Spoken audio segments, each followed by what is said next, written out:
2 நண்பர்கள் வீக்கெண்டில் மீன் பிடிக்கிறதுக்காக ஒரு ஏரிக்கு போகிறாங்க. 2 பேருமே தூண்டில் போடுறாங்க. முதல் நண்பருக்கு சீக்கிரமாக மீன்கள் கிடைக்குது. 2வது நண்பருக்கு மீன்களே கிடைக்கல. ரொம்ப நேரம் வெயிட் பண்ணுறாரு. அதுக்கப்புறம் அவருக்கு ஒரு பெரிய மீன் கிடைக்குது.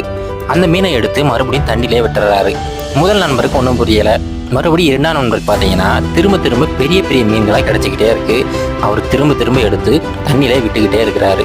கொஞ்ச நேரம் கழிச்சு முதல் நண்பர் கேட்டுட்டாரு, என்னப்பா நினச்சிக்கிட்டு இருக்க, நாம் வீக்கெண்டு செலிப்ரேட் பண்ணுறதுக்காக வந்திருக்கிறோம், நீ என்னடானா கிடைச்ச எல்லா மீனும் விட்டுக்கிட்டே இருக்கே அப்படின்னு சொல்லிட்டு கேட்குறாரு.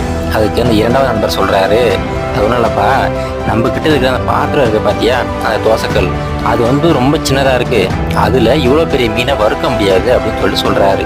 ஏன்ப்பா பெரிய மீன் இருந்தால் என்ன, அதை கட் பண்ணி சமைக்கலாமே அப்படின்னு சொல்லிட்டு முதல் நண்பர் சொல்கிறாரு. இது போல தாங்க ஒரு சிலர் அந்த பெரிய மீன் மாதிரி எல்லா வாய்ப்புகளையுமே தவற விட்டுறாங்க. நீங்கள் அப்படி இருக்காதீங்க. எல்லா வாய்ப்புகளையுமே வெற்றிக்கான ஒரு பாதையாக பாருங்கள்.